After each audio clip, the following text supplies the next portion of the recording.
local family gets ravaged by Big Pharma's greed, we can blow this thing wide open. We can take down biocrimes. We can bring Simon. Hey! Run! You're welcome to SPUR Play Africa. It's really nice to be talking to you, and congratulations on the title. Congratulations. Thank you. Thank you. You like Yeah, this is a very interesting, drama, family drama that's packed with, action and adventure. What was the wow moment, the aha moment, for you working on set of this project? the aha moment for me? Yeah, what was the wow moment for you? Probably when we were doing the action scenes, and I had been shooting the majority of the movie with Jason on set, and he had to leave early because he's a busy man and he had other things to film.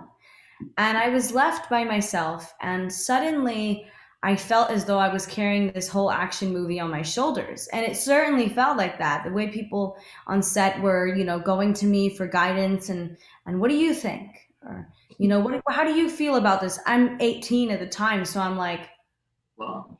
the hell is going on? I mean, I'm only 20 now, but like looking back, I feel young. I feel so young right now. So I'm like 18. My little brother's almost 18. So it just was a lot of pressure to me. But the wow moment was when I actually succeeded at, doing the fountain scene where I'm fighting in water against the man who was twice my size. And I was done with it. And I said, wow, I made it. I wouldn't have imagined myself doing that anytime soon in my career, but I did it, and I think it turned out good. And I know that you had to train for that and everything. Did you have any routine that you had to go through, to practice the whole stunts and the boxing and the fighting? Or, did you have any particular routine for all of that in training? All of it was like a dance. I had previous training, with boxing. I love boxing, and I do it in my free time when I have any, and I absolutely love it. So that was pretty good. But I hadn't really done much MMA or Muay Thai. Like I was definitely learning that with the guys from 8711, the stunt team. They're called 8711, and they've worked on movies like Atomic Blonde with Charlize Theron. Like I absolutely adore her. Like wow. I felt like I was in Atomic Blonde, doing my own stunts and such, and with the same stunt team. And the way we went about it was we would do a fight scene, and you see every time the camera cuts, it's like every few seconds. So in between that, there's maybe like 5 or 6 little movements that we have to learn. They would make us do it over and over and over again. Let's say there was like a 3-minute fight scene. Have us do each little sequence of fights. They'd break it up into like 15 parts. They would have us do each sequence 10 times. And if we didn't do one right, if it wasn't perfect in full speed, we would have to it wouldn't count. So it would just be like we only did one right. So we did them over and over and over again till it was like second nature. So that is, I think, the reason why I was capable and able to do my own stunts, is because we had so much practice. In this title, you're seen as a relentless fighter, who's doing right by her family and the society. How has this impacted you as a person?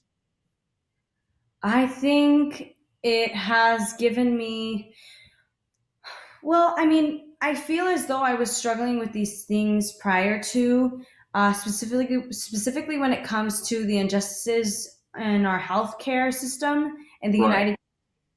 I think it's absolutely ridiculous, and I've had struggled with that for a very long time. Specifically, my mom, who has been sick, and we are just trying to. I'm like trying to share a lot, but not too much.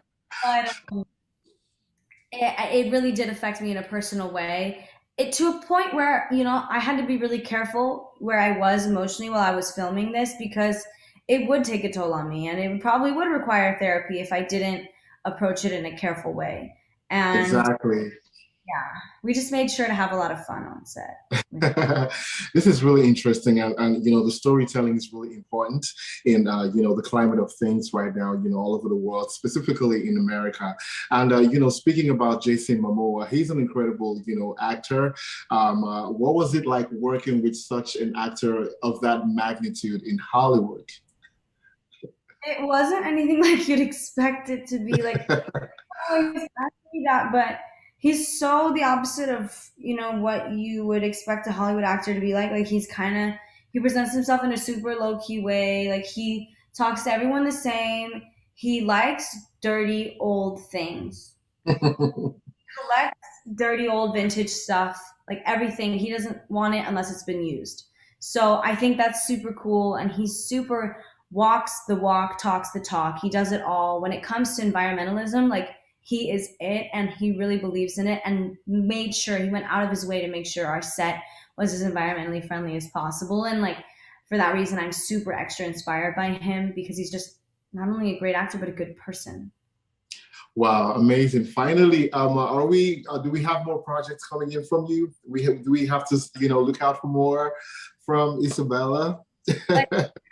Yeah, I mean, 4 days ago, I got done filming a movie called Father of the Bride. It's a Latino version of our beloved, original movie that we have, and it's its own twist. I think it's a fresh perspective. I'm really excited, and I play a character that is part of the LGBTQ plus community, and I myself am a part of that community, and I've never played a character that also portrayed that. So that is very exciting for me to kind of present my truth in that way. And hopefully my family likes it. I think it'll be a great movie.